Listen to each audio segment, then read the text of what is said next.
木材有助于为数百万人提供清洁安全的饮用水，可用于烹调食物和建造庇护所。但是，木材的作用远不止于此。木材可用于建造摩天大楼，可以代替塑料。随着科学的进步，木材正在改变我们看待世界的方式，我们的穿着方式，以及我们的出行方式，让我们越来越环保。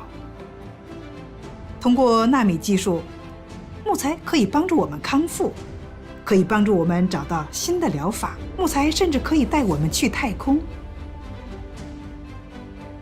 在可持续森林管理条件下，木材是一种可再生资源。选择可持续木材，造福人类和地球。